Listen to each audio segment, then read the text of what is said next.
Bonjour, je suis ravie de vous retrouver pour un nouvel épisode du podcast. Pour les personnes qui ne me connaissent pas encore, je suis Sylvie. Vous pouvez me retrouver sur Ravelry en tant que Douce Plume et sur Instagram en tant que Sylvie Plumette. Les notes du podcast seront disponibles sur le blog unevie-toute-simple.wordpress.com. Pour ce 12e épisode, je vais vous parler de tricot, un tout petit peu de filage et puis, comme je dirais une fois par mois, de l'abonnement de Chakai Club, donc de thé. Donc on y va et on commence donc par le tricot. Donc au niveau tricot, j'ai fini mon projet dont je vous avais parlé la dernière fois, enfin je vous avais parlé de plusieurs projets la dernière fois. Et j'ai terminé le dernier que j'avais commencé, c'est-à-dire le châle verdure. Et je suis vraiment contente de l'avoir terminé. D'abord parce que c'est un très joli châle. Et ensuite parce que la bordure étant jolie, mais elle est aussi très très longue à tricoter. Et j'étais vraiment bien contente d'être arrivée au bout. Donc je vous montre déjà comme ça parce que je trouve que c'est très joli de montrer la bordure représentant les feuilles et on arrive un petit peu mieux puisque bon le projet, enfin le châle étant quand même relativement grand, je peux pas vous le montrer directement sur toute la largeur du châle parce que il rentre pas dans le champ de vision de la caméra. Donc déjà là vous avez une bonne idée de la bordure en dentelle, donc avec les feuilles que l'on voit bien ici, et puis toute la partie de la bordure qui se situe là. Donc comme je vous l'avais dit la fois précédente, j'ai utilisé de la laine Wool & Vine, donc en couleur Dark Mist. Et c'est un fil célibataire, donc il n'est pas retordu sur lui-même.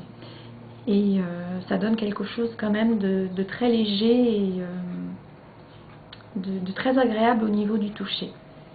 Donc c'est un bleu turquoise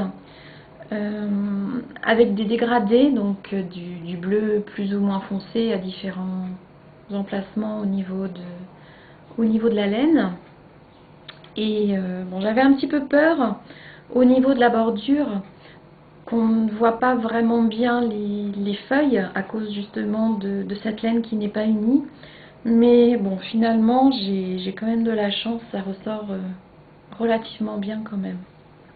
Donc voilà ce très joli châle. Je l'ai tricoté je dirais en 15 jours à peu près. Bon, le fait que je sois en congé pendant une semaine m'a vraiment bien aidée parce que, comme je vous disais, pour faire la bordure, j'y passais des après-midi et des après-midi. Et bon, j'ai pas eu de difficulté pour faire la bordure.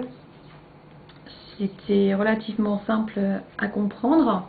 Et puis, bon, il faut faire quand même attention parce que les répétitions, enfin pour les autres personnes qui ont tricoté ou qui tricoteront ce modèle, je ne sais pas si vous arriverez à vraiment bien retenir les répétitions, mais moi je sais que je n'ai pas réussi à l'apprendre,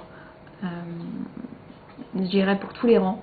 Certains rangs j'arrivais à bien savoir ce qu'il fallait que je fasse sans avoir à regarder sur ma notice, pour d'autres non. Donc, l'avantage par contre, c'est que les rangs ne sont pas très très grands, il n'y a pas beaucoup de mailles. Donc si on fait si on fait une erreur, quand on arrive au bout, on voit tout de suite si on a oublié de faire une répétition ou si on a pris 2 mailles ensemble alors qu'on n'aurait pas dû. Enfin, on arrive facilement à retrouver ces erreurs, parce que j'en ai fait plusieurs, je vous le dis tout de suite, que j'ai pu rattraper au fur et à mesure à chaque fois. Et c'est ça qui est bien, parce que sur certains modèles, c'est quand on est arrivé à 2 ou 3, je dirais, voire plus, rangs supplémentaires, enfin rangs au-dessus, de son erreur, que l'on s'aperçoit qu'on a fait une boulette. Et bon là, non, l'avantage franchement c'est que on arrive à la fin du rang et on se dit oh là là, il y a un petit souci, il me manque une maille ou j'ai une maille de trop. Enfin, il suffit de leur défaire et en général on arrive à retrouver vraiment très très rapidement où est l'erreur. Donc ce châle, j'avais peur aussi d'avoir beaucoup de difficultés pour le bloquer parce que comme je vous l'avais expliqué la dernière fois pour les personnes qui ont écouté le podcast précédent, je ne suis pas très très douée pour bloquer mes projets. J'avais déjà bloqué un châle et je m'en suis pas très très bien sortie, donc j'espérais vraiment que celui-ci, ça allait vraiment mieux se passer. Et ça s'est relativement bien passé. Bon, ça a pris très très longtemps pour que le châle en lui-même sèche, parce que bon, je suis en Normandie, les températures ne sont pas très très élevées et ça a mis 24 heures en fait pour que ça sèche, même si je l'avais vraiment très très bien essoré avant. Donc je l'ai trempé dans de l'eau tiède mais presque froide, en ajoutant de la lessive liquide. C'est la marque Soak si je ne me trompe pas. Donc ce qui est très bien, c'est que ce produit il permet de tremper, donc c'est pour tout ce qui est laine ou je dirais lavage vraiment, produit vraiment délicat à laver, et il n'y a pas besoin de rincer, et puis ça sent très bon. C'est un petit quelque chose de fleuri et fruité, je ne me rappelle plus exactement comment le nom du produit en lui-même, mais l'avantage donc c'est qu'il n'y a pas besoin de le rincer derrière.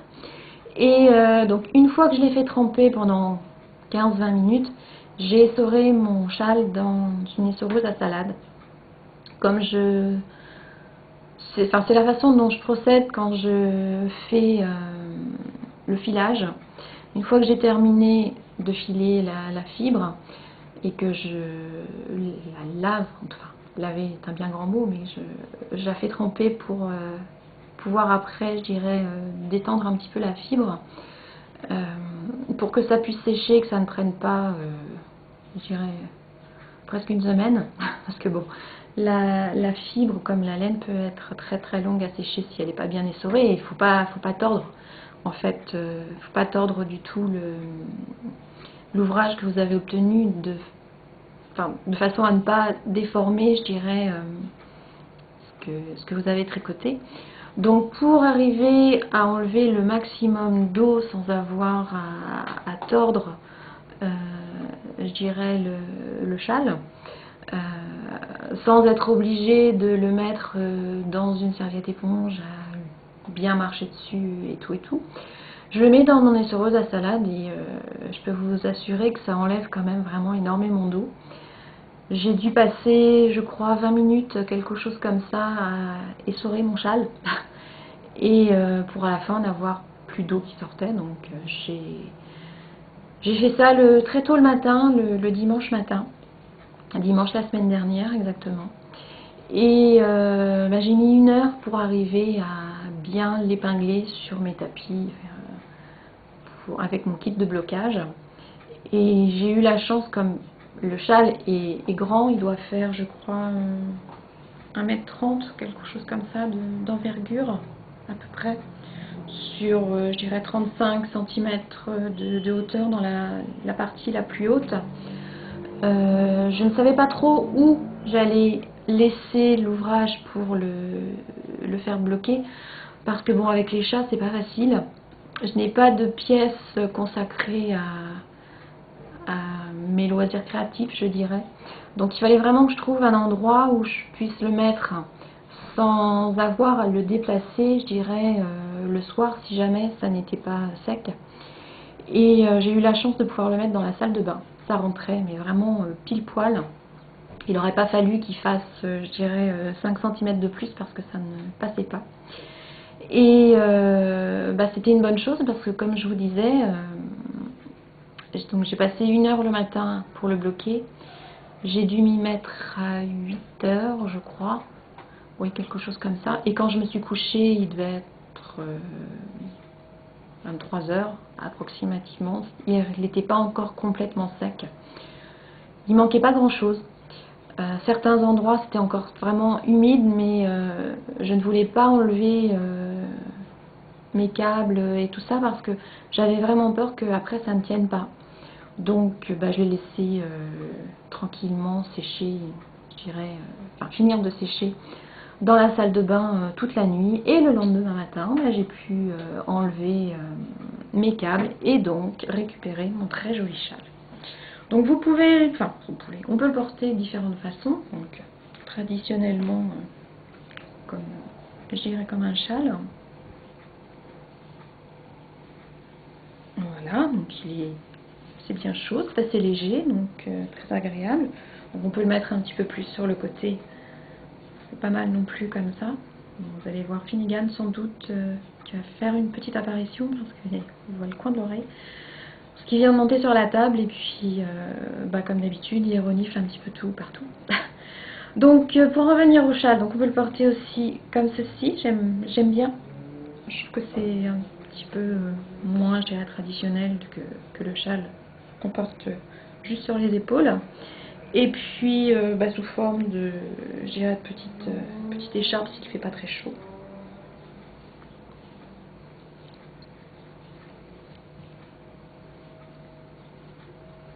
Je vais mettre dans le bon sens. Hop.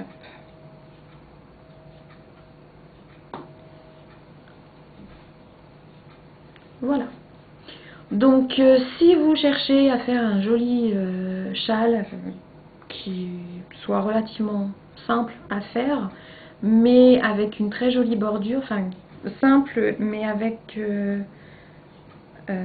j'irais des détails très jolis et qui font leur effet, je vous conseille ce modèle là. Donc c'est le modèle verdure Cholette que vous trouvez sur Ravelry et qui a été créé par mon amie Isabelle, Fluffy Fiber. Donc voilà pour mon ouvrage terminé, ouvrage dont je suis bien contente d'être arrivée jusqu'au bout. Ensuite, toujours pour continuer dans le tricot, mes encours. Donc pendant que je faisais le châle, j'ai pas trop avancé, je dirais. Finnegan, Finnegan, pousse un petit peu mon cœur. Je n'ai pas beaucoup avancé sur mon étole Joséphine parce que je voulais vraiment absolument finir le châle pendant que j'étais en vacances, parce que je savais que après, une fois que j'aurais repris le travail, j'aurais moins de facilité et moins de temps pour le faire. Donc j'avais mis mon étole de côté. Donc depuis que j'ai terminé mon châle, je suis revenue sur mon étole Joséphine. Et en reprenant les explications, il faut que je vous dise que je me suis rendu compte que j'avais fait une très grosse bêtise. Une énorme erreur. Tout ça parce que j'ai pas bien lu le diagramme. Et ça arrive évidemment de temps en temps. Désolée pour le bruit que vous pouvez entendre derrière, parce que j'ai une voie de chemin de fer qui passe pas très loin et j'ai ouvert la fenêtre parce qu'il fait un petit peu, il fait beau. Enfin, il fait beau, il fait pas chaud, mais il fait beau. Et de temps en temps, vous allez peut-être entendre des trains passer. Donc désolée pour le bruit de fond. Donc pour mon étole, donc comme je vous disais, j'ai fait une grosse bêtise et je me suis rendu compte que j'avais tout faux en fait depuis le début, puisque j'ai tout tricoté au point jersey et que j'aurais dû le faire au point mousse. Et ouais, et c'est ça quand on fait pas bien attention au diagramme, qu'on fait pas attention à la façon dont les symboles sont écrits et surtout ce qu'ils veulent dire. Donc mon étole, elle ressemble à ça. Je vous montre. Voilà, donc au près, donc en jersey. Et logiquement, cela devrait ressembler à ça. Je vous montre sur le dos, puisque vous savez pertinemment, si vous tricotez, que le jersey, le dos du jersey ressemble comme deux gouttes d'eau au point mousse. Sauf que bon, la différence c'est que de l'autre côté c'est du jersey et pas du point mousse. Et ça devrait donc ressembler à ça. sais pas si on voit bien. Donc j'ai eu un petit doute.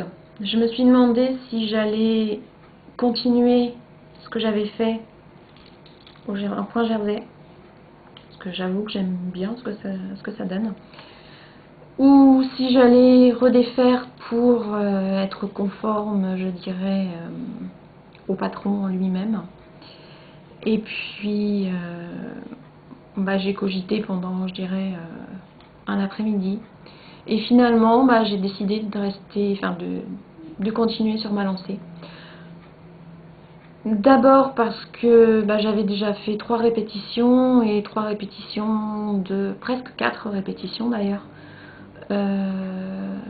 sur 27 rangs je crois. Donc vous imaginez tout ce qui aurait été, enfin il aurait fallu que je recommence tout, et bon, ça faisait tout ça à redéfaire. Donc j'avais franchement pas envie de le défaire, et honnêtement je pense que si j'avais défait, j'aurais laissé tomber le projet. J'avais vraiment pas envie de tout recommencer. Je trouvais ça un peu démoralisant. Et puis il faut reconnaître aussi que je trouve que c'est plus joli en point jersey. Je sais pas ce que vous en pensez, mais je vais mettre le marqueur derrière. Je trouve que ça ressort mieux. Le modèle, le motif dentelle, si on peut appeler ça dentelle, les jours, je trouve qu'il ressort beaucoup mieux en jersey que en point mousse. Je vais essayer de vous mettre les deux côtés côte-côte. Non, ça va pas être facile. Je suis pas sûre que... Non, c'est pas faisable. Voilà, ça c'est vraiment comme ça devrait être, et je trouve que ça... On voit moins bien le... Enfin, en mousse, on voit moins bien le dessin. Donc, j'ai préféré continuer sur ma lancée et garder mon point jersey. Après tout, bon, mis à part vous maintenant, mais les personnes qui verront l'étole après, ils sauront pas que à la base ça ne devait pas être comme ça. Et puis ça sera ma petite touche, je dirais, personnelle par rapport au modèle. Donc par rapport à la dernière fois où je vous l'avais montré, j'ai tricoté, donc quand j'ai repris après le châle, j'ai pas beaucoup avancé, hein. J'ai fini ma répétition, et puis j'ai dû faire à peu près allez, on va dire 5-6 cm à peu près en hauteur. C'est pas énorme, mais bon, il y a beaucoup de mailles sur les aiguilles, donc c'est vrai qu'il faut le temps de bien avancer. Et puis bon, c'est un fil qui est fin, je le tricote sur des aiguilles 3,5, donc ça avance lentement, mais bon, ça avance. Et puis je suis à nouveau motivée pour le reprendre, malgré mon erreur. Donc bon, ça me sert un petit peu aussi je dirais, de leçon. La prochaine fois, bien faire attention et bien lire non seulement les explications, mais aussi le diagramme. Et ce qui est rigolo, c'est que je me souviens à un moment au début, je crois, peut-être au moment de la première répétition, je trouvais ça curieux, en fait, pour faire le motif, là, je dirais le motif, l'espèce de fleur, je sais pas trop vraiment ce que ça représente. Quand je lisais bien le diagramme, ça disait que il fallait faire un point envers, comme un point mousse, quoi. Et je comprenais pas pourquoi, vu que c'était tricoté sur l'endroit et en jersey, et je me disais, si je fais un point mousse en plein milieu, ça va faire bizarre, ça va faire moche. Bon, j'ai pas tenu compte de ça, et puis j'ai continué à faire mon point jersey partout. Et puis je me suis pas posé plus que ça la question, et j'aurais dû. J'aurais dû, parce que bon, ça m'aurait évité de faire cette bêtise, mais c'est pas dramatique hein, non plus. C'est pas comme si je faisais le modèle, je dirais, pour le créateur. Bon, ça sera ma version à moi de l'étole, et puis c'est tout, quoi, c'est pas grave. Donc mon deuxième projet qui est en cours, donc maintenant je me limite à 2 projets, j'étais passée à 3 avec le châle, je suis revenue à 2 projets et pour l'instant je ne vais pas plus loin. Même si ma liste de choses que je voudrais tricoter, que j'ai mis sur Ravelry, s'allonge, je dirais pas de jour en jour, mais presque.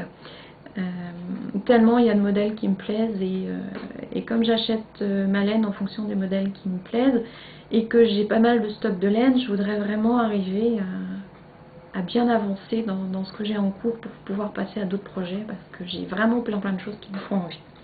Enfin bref, je reviens donc sur le deuxième projet qui est donc le cardigan Acadia pour ma maman. Donc j'ai attaqué la deuxième pelote. Et j'ai déjà bien avancé parce qu'il me reste plus que ça sur la deuxième pelote. Et depuis la dernière fois, j'ai fait, je sais pas combien ça peut représenter. J'ai dû faire 30 cm à peu près. J'ai vraiment très bien avancé et ça commence à bien prendre forme. Alors je sais pas si on va pouvoir voir grand chose. Donc je vais déjà vous montrer où j'en étais la dernière fois. Donc la dernière fois j'avais fait ça. J'ai fait une dizaine de centimètres à peu près. Et depuis, donc j'ai bien monté. Je suis arrivée aux augmentations pour faire les manches. Puisque bon, les manches sont faites directement sur le cardigan. Il n'y a pas de couture au niveau des manches. Et là j'en suis aux manches. J'ai dû faire à peu près la moitié de la hauteur pour les manches, à peu près. Donc bon, ça monte un petit peu moins vite parce que je suis arrivée, je crois, à 155 mailles ou quelque chose comme ça sur l'aiguille. Ça commence à peser aussi un petit peu pas mal, je dirais, lorsque je le tricote. Et puis, bon, l'idéal, ça aurait été que je prenne un câble un petit peu plus long. Parce que ça devient un petit peu, pas difficile, mais un peu plus pénible, je dirais, à tricoter. Lorsque j'arrive pour changer, je veux dire, vous voyez, lorsque je reprends, j'ai pas grand chose au niveau du câble, je dirais, en marge. Mais bon, il n'y a pas beaucoup, il y a 21, une hauteur de 21 cm pour les manches. Et bon, je vous dis, j'en ai fait à peu près la moitié. Donc j'ai pas envie, en arrivant maintenant, de changer le câble pour, je dirais, dans quelques jours, pouvoir attaquer, je dirais, les diminutions au niveau de l'encolure, puisque bon, ça c'est le dos, et être obligé de rechanger de câble. Donc je continue là-dessus, il n'y a pas de souci. Bon, je vais peut-être un petit peu moins vite, effectivement, parce que mon câble, il faut que je tire un peu plus dessus, on va dire, un peu comme ça. Mais bon, c'est pas non plus très gênant. C'est pas comme si j'étais vraiment obligée après de rajouter encore des mailles. Je vais pas rajouter plus de mailles, donc tant que j'arrive à bien tricoter comme ça, bon, c'est faire peut-être un peu plus attention, enfin, pas attention, même pas faire plus attention, enfin, ça passe, donc c'est le principal. Donc on arrive à peu près, je pense que là vous arrivez à peu près à voir la vraie couleur de la laine. Donc j'aime bien en fait. J'avais un petit peu de mal au début par rapport à la couleur parce que je trouvais qu'elle était beaucoup plus foncée que ce que j'avais repéré sur les images sur le site, mais je trouve qu'au bout du compte ça rend bien. Ça va être sympa et puis bon, c'est quand même quelque chose qui... Enfin, un cardigan qui va être pour, je dirais, la saison plus froide, automne, hiver, tout début du printemps. Bon, mes parents habitent en immeuble et ils sont chauffés au chauffage collectif, donc je dirais, quand les températures commencent à remonter à l'extérieur, ils n'ont pas forcément toujours très chaud dans l'appartement, donc je pense que pour ma maman ça sera très bien. Et puis bon, au niveau des couleurs, je sais que ça va lui plaire, et puis Je préfère qu'elle ait quelque chose de plus foncé que quelque chose de plus clair, même si bon, c'est sympa aussi d'avoir du clair, mais je sais qu'elle va aimer, et puis ben, ce sera moins salissant aussi, d'autant plus que c'est une laine qui se lave à la main. Donc, faudra quand même que je lui dise de faire un essai lorsqu'il sera terminé. Je ferai un échantillon et je lui donnerai l'échantillon pour qu'elle essaie de voir au programme machine, je dirais laine, lavage à froid, si ça peut faire l'affaire ou pas. On verra bien. Donc ça c'était pour mon deuxième projet en cours, et c'est tout pour ce qui est du tricot. Alors maintenant pour ce qui est du filage, donc j'ai commencé depuis ce matin, donc c'est franchement quelque chose de tout frais, un nouveau projet, si on peut dire. Donc j'ai utilisé, comme la dernière fois et la fois précédente, de la fibre d'une de mes blending box de Countess Blaze, donc d'un très joli mauve, avec différentes nuances dans ce mauve. C'est pas un mauve uni, donc il y a des parties un petit peu plus claires, un petit peu plus roses on va dire, et des parties un petit peu plus soutenues. Donc cette fois-ci je ne file pas sur fuseau turc, mais j'ai repris, je dirais, un fuseau normal. Donc c'est mon fuseau que j'avais acheté dans la boutique sur Etsy de Snyder Spindles. Donc mon fuseau qui ressemble à un rouage.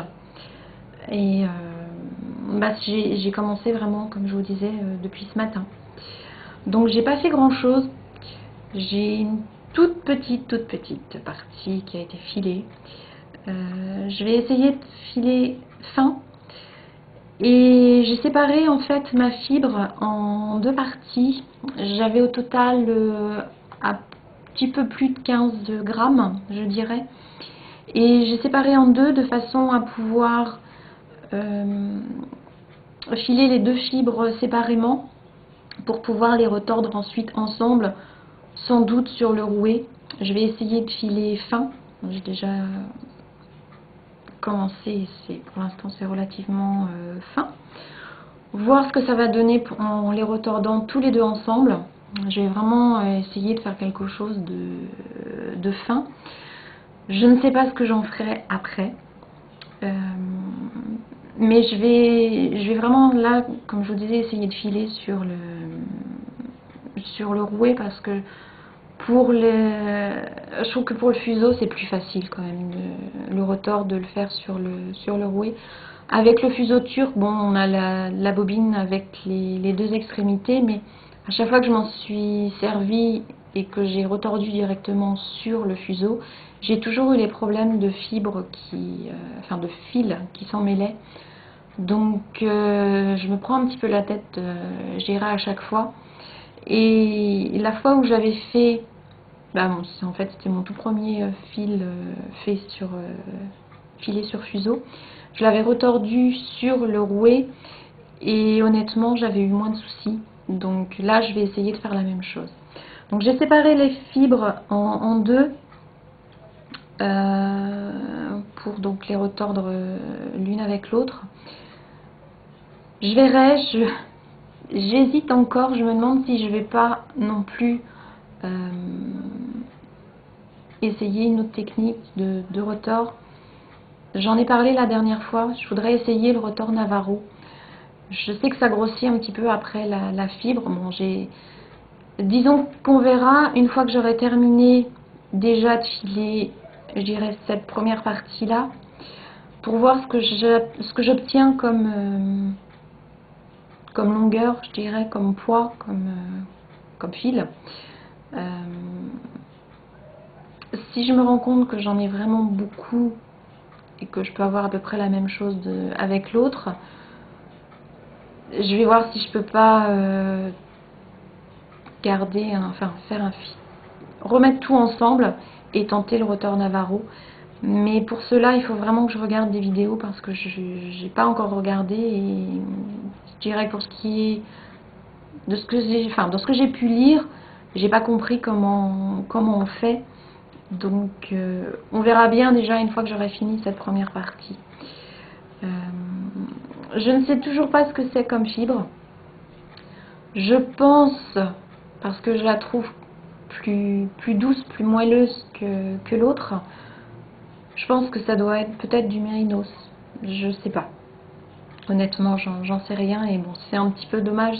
Enfin, c'est l'inconvénient, je dirais, de ce genre de box qu'on peut acheter, ou de box ou autre. Enfin, parce que bon, c'est pas la seule, comme TS Blaze n'est pas la seule à faire ce genre à proposer ce genre de fibres, je dirais, sous forme globale, où on a presque des échantillons, je dirais, de fibres. Mais c'est vrai qu'on ne sait pas du tout de quoi c'est composé. Bon, moi, ce que j'aime bien, c'est que ça me permet d'apprendre et de m'entraîner à filer, que ce soit, bon, pour l'instant sur le fuseau. J'ai envie après de reprendre aussi des petites fibres comme ça et de me remettre sur le rouet pour pouvoir mieux le découvrir et apprendre à m'en servir, pour après pouvoir justement filer mes fibres, mais que j'ai en grosse quantité. Quand j'ai je dirais 100 grammes de fibres, ça représente vraiment une grosse quantité, donc je ne me vois pas filer 100 grammes sur un fuseau comme ça, donc je le ferai sur le rouet. Mais il faut vraiment que j'apprenne à dompter la fibre, apprendre à bien réussir à étirer les fibres, ce genre de choses, avant de m'attaquer, je dirais, à mes fibres un peu plus précieuses, on va dire. Donc voilà, ça c'était pour le filage. Donc pas grand chose à dire sur le filage, mais je voulais quand même vous montrer mon nouveau petit projet. Maintenant, je vais vous parler des derniers achats que j'ai fait. D'une partie des derniers achats que j'ai fait. Donc, on va commencer par la laine. J'ai trouvé la laine que je voulais pour pouvoir faire mon Water Lily. Je pense que beaucoup d'entre vous connaissent le Water Lily, parce que c'est un modèle qui est vraiment très populaire sur Ravelry. Et je ne savais pas trop ce que j'allais prendre comme couleur. Je voulais pas prendre du rose. Je suis pas spécialement fan du rose, même si j'arrive maintenant à apprécier le rose plus qu'avant. Bon, j'aime pas toutes les nuances de rose. Le rose layette, c'est moins, je dirais, ce que j'aime. J'aime bien le rose qui va être nuancé. Je suis pas non plus fan du rose fuchsia, on va dire. Disons que c'est pas ma couleur préférée. Ma couleur préférée, c'est le bleu. Mais j'ai envie de changer un petit peu et pas forcément prendre que du bleu non plus. Donc j'ai eu un petit peu de mal à trouver ce que je voulais et j'ai fini par opter par cette jolie laine. Donc qui est un mélange de bleu et de vert. Je sais pas trop, enfin c'est pas facile à décrire. Je sais pas au niveau de l'image, je suis pas sûre que ça reflète bien vraiment comment elle est en vrai. Mais bon, on voit qu'il y a des nuances. Là, il y a du bleu et là, il y a plus du vert. Donc, j'espère que ça va aller parce que c'est une laine sport. Alors que c'est pas ça vraiment qu'il faut pour faire le Water Lily. Disons que ça risque d'être peut-être un petit peu plus chaud que ce qu'il devrait être. Mais bon, en Normandie, avoir quelque chose d'un peu plus chaud, c'est pas forcément plus mal non plus parce que les températures dépassent rarement, je dirais, les 25 degrés. C'est vraiment des grosses températures pour nous. Donc je pense que ça devrait quand même, ça devrait aller. J'en ai pris, je sais plus combien, au niveau des écheveaux. Donc c'est le modèle, c'est de la Madelinetosh Pashmina, donc qui est composé de 75% de mérinos, de 15% de soie et de 10% de cachemire. Désolée, il y a des voisins qui font un petit peu de bruit, je vais peut-être fait de parler un petit peu plus fort pour éviter, enfin pour couvrir, je dirais, le bruit de la perceuse. Et j'en ai 329 mètres pour 100 grammes. Donc les aiguilles préconisées sont du 3,75 mm, donc normalement ça devrait aller. Et au niveau de la couleur, ça s'appelle Fear Reef. Je vous montre parce que je ne suis pas sûre de la prononciation. Voilà, donc ça c'est pour mon achat donc laine. Enfin, achat laine. Premier achat de laine. Ensuite, j'ai acheté aussi de la laine, ça c'était pas du tout prévu. Je suis tombée sur Ravelry sur une personne. Sur Ravelry, vous pouvez trouver de la laine à vendre. Des personnes qui souhaitent diminuer un petit peu leur stock, soit parce qu'ils en ont trop, soit parce que la laine qu'ils ont achetée finalement ne correspond pas au projet qu'ils avaient prévu, ou parce que finalement c'était la couleur ne leur plaisait pas, ou ce genre de choses. Et donc je cherchais de la laine Hedgehog Fibers. Et j'ai réussi à en trouver. Donc j'ai une personne en France qui vendait 2 coloris, qui diminuait un petit peu son stock. Et cette laine est vraiment magnifique. C'est une laine que je ne connaissais que de nom. Je n'avais jamais touchée en vrai. Et vraiment je la trouve superbe. Elle est très très douce, très moelleuse.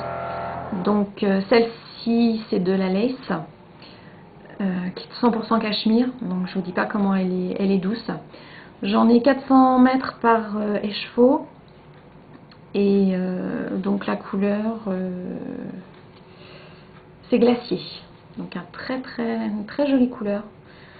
Je ne sais pas encore vraiment ce que je vais faire avec, donc je pense soit un cardigan pour l'été, soit un petit top léger pour l'été. On verra, je ne me suis pas encore vraiment penchée, je dirais, dessus sur les modèles sur Ravelry. Donc il y a celle-ci et la deuxième qui est la même composition, donc un modèle Granny, et c'est vraiment sur celle-ci que j'ai craqué au départ.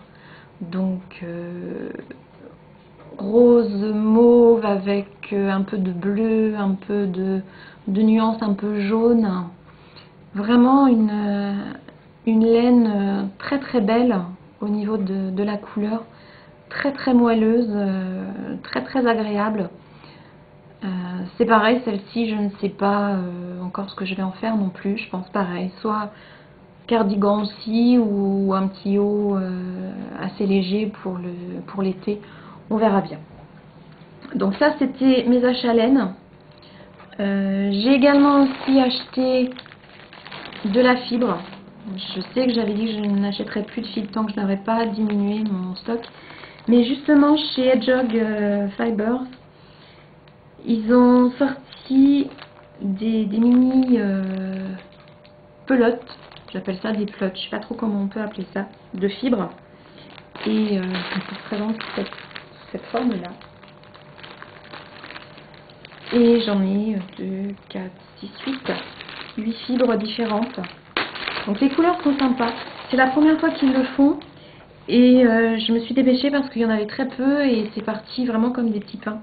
Ils en ont ressorti là dans la dernière mise à jour de la boutique et c'est pareil, c'est parti vraiment en très très peu de temps. Et les couleurs sont sympas, c'est assez flashy pour certaines. Pas forcément dans mes couleurs préférées non plus. Mais je pense que ça va être assez sympa à filer.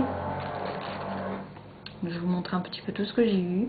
Donc j'en ai approximativement 250 grammes. Bon, certaines sont plus douces que d'autres. Celles-ci par exemple, celles-ci sont moins douces. Celle-ci elle est un peu plus douce aussi. La plus moelleuse c'est celle-ci. Celle-ci j'aime bien parce qu'elle a des fibres un petit peu brillantes dedans.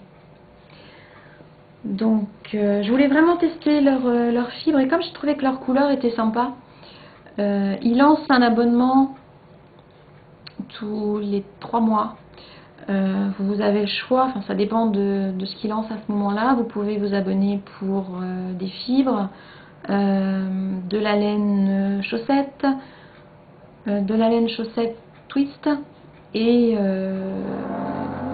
de la laine dentelle. Je voulais m'abonner à l'abonnement au club dentelle, sauf que quand j'y suis allée, tout était déjà épuisé. Donc bon, j'étais un petit peu déçue, mais je dis c'est pas grave, on le fera, on essaiera au prochain trimestre de le faire. Et il restait encore de l'abonnement fibre et j'hésitais.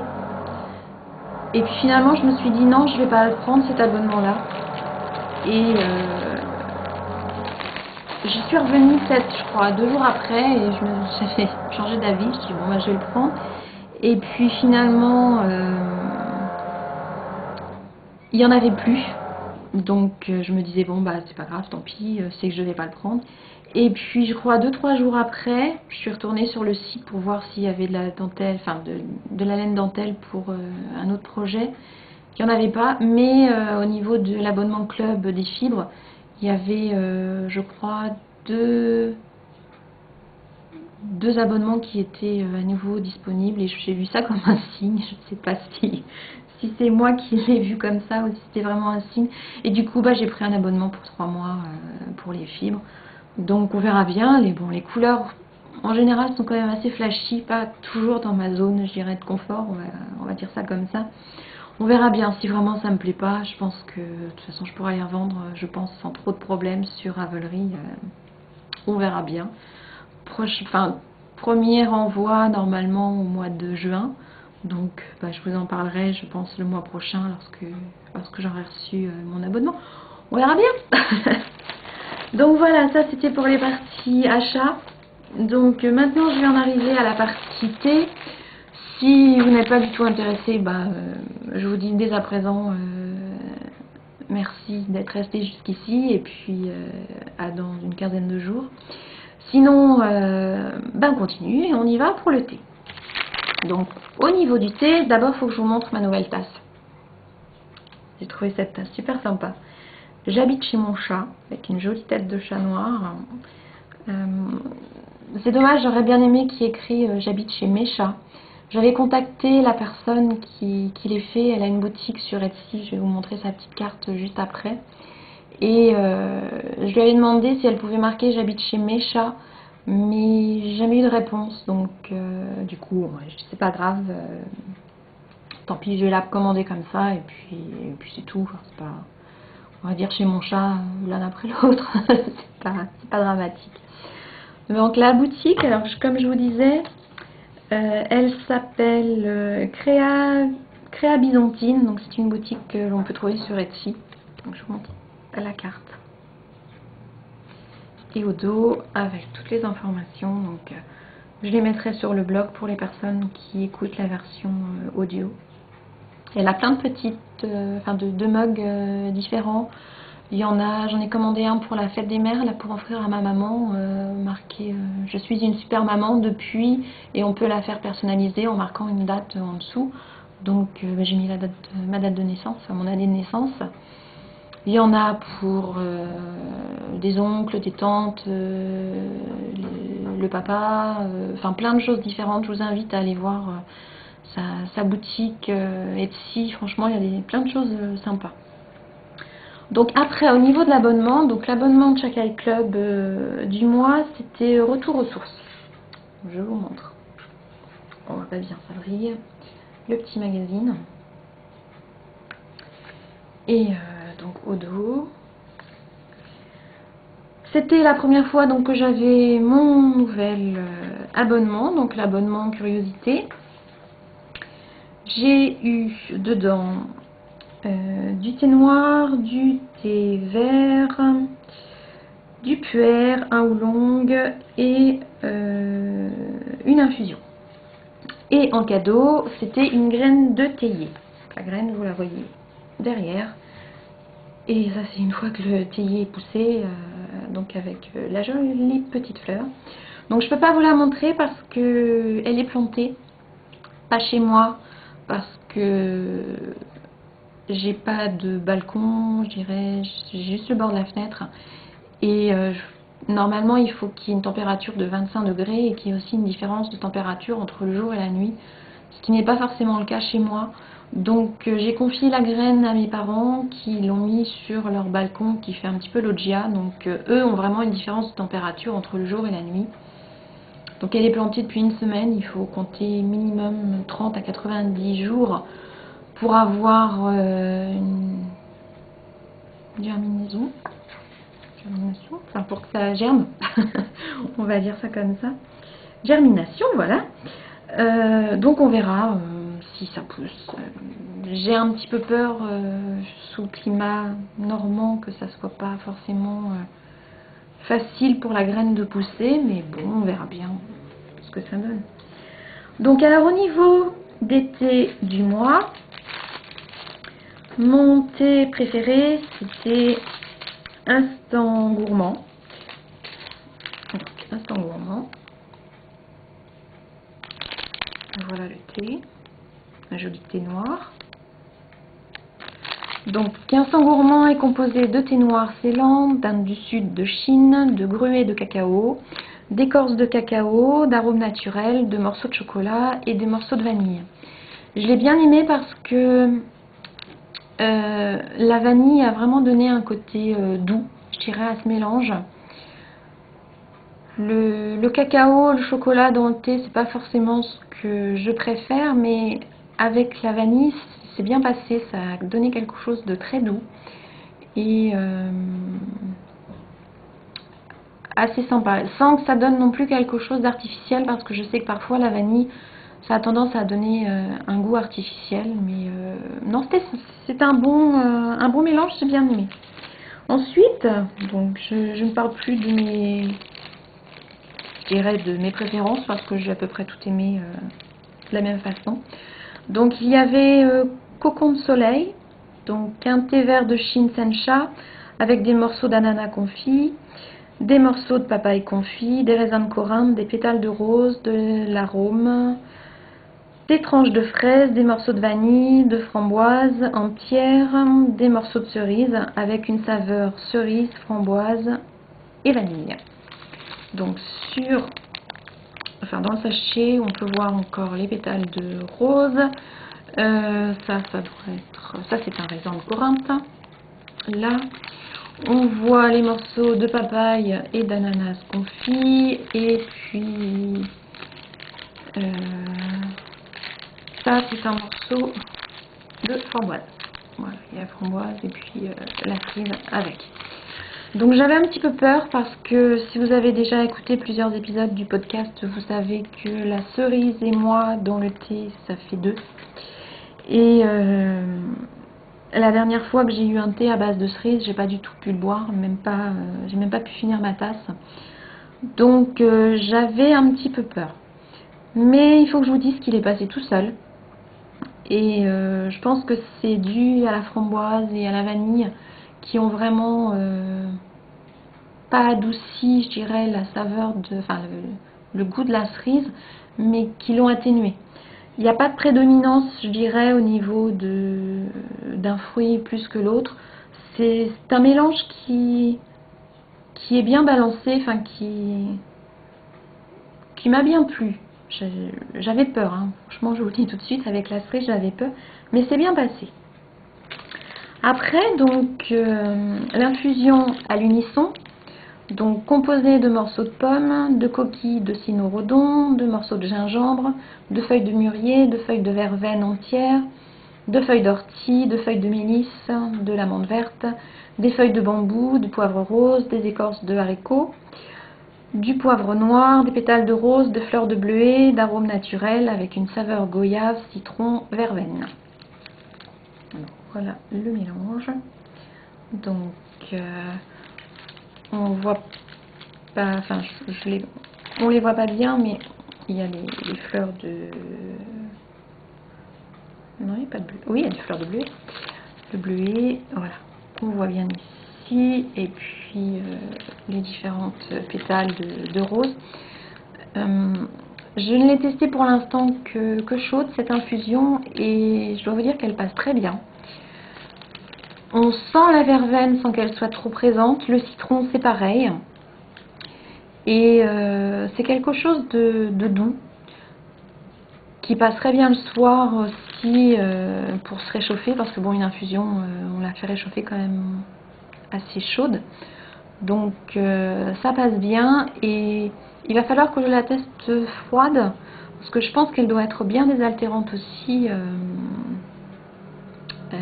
Je pense que je vais essayer ça. Bon, évidemment, il y a du soleil aujourd'hui, mais les températures sont pas terribles. Dans l'appartement, il fait un petit 20 degrés, donc pour boire du thé froid, c'est pas trop le moment. Je préfère boire du chaud, on va dire, en ce moment. Mais à tester vraiment en infusion froide. Ensuite, il y a le oolong. Donc, le oolong, il y a sous forme de sachet comme ça a tendance un petit peu à, je dirais, à s'émietter. Les feuilles sont fines.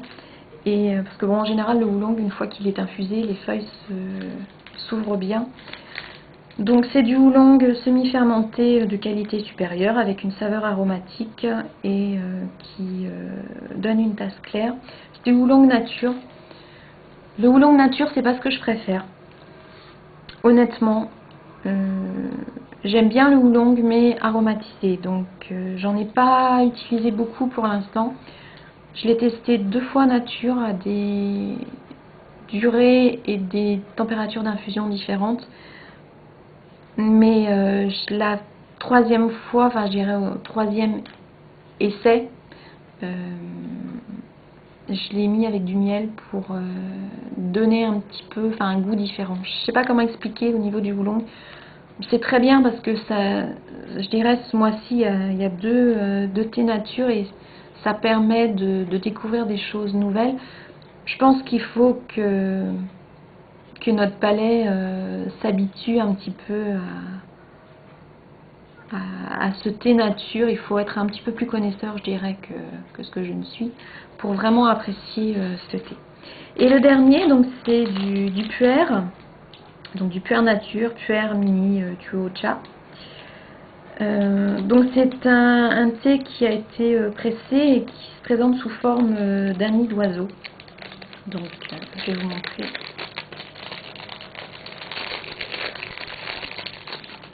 Donc on le reçoit en fait sous cette forme là. Voilà. Donc le thé est dedans. Je vais vous l'ouvrir pour vous montrer. Donc c'est un thé qui est quand même relativement particulier. Voilà. Donc, une fois défait, le thé se présente sous cette forme. Comme un nid en fait, c'est pour ça que ça s'appelle sous forme de nid d'oiseau. Et le thé est comme ça. Donc une fois que vous l'infusez, c'est à mettre directement comme ça dans la théière. Les feuilles se diffusent complètement. Donc comme ça sent pas, mais une fois infusé, ça a une odeur de terre. Ça a vraiment un goût particulier, le puer. La couleur est très rouge. C'était quelque chose qui est... Je mettrai des photos sur le blog. C'est un thé qui est à goûter. On aime ou on n'aime pas. Ça fait pas partie de mon thé préféré, loin de là d'ailleurs. Le premier, je l'ai testé nature. J'avais demandé après à Alexandra parce que bon, c'était pas vraiment le thé que j'avais préféré. Et elle m'a conseillé de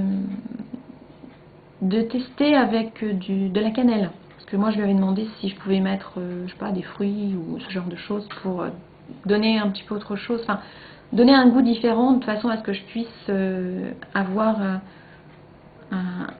un autre goût de ce thé.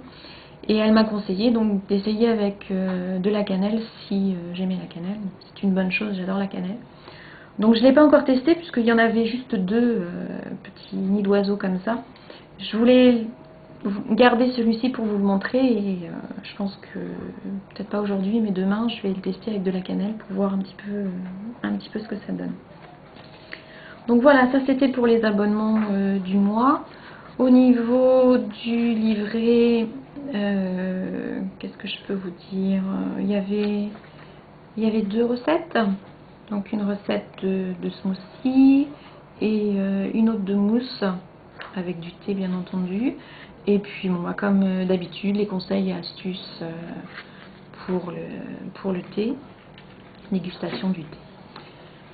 Voilà, donc c'est tout pour le thé. C'est tout également pour le podcast aujourd'hui.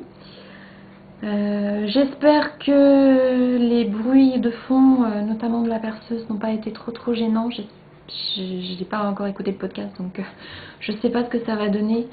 Je vais essayer au moment du traitement de la vidéo de voir si je peux atténuer les bruits de fond au maximum pour pas que ça soit trop gênant. J'espère que la prochaine fois il n'y en aura pas comme ça. Ça arrive pas souvent, mais bon, malheureusement c'est aujourd'hui. Donc voilà, c'est tout ce que j'avais à vous dire pour aujourd'hui. Merci d'être allé jusqu'au bout de l'épisode et puis je vous souhaite une bonne journée et puis bon tricot, bon thé et puis à bientôt. Bye!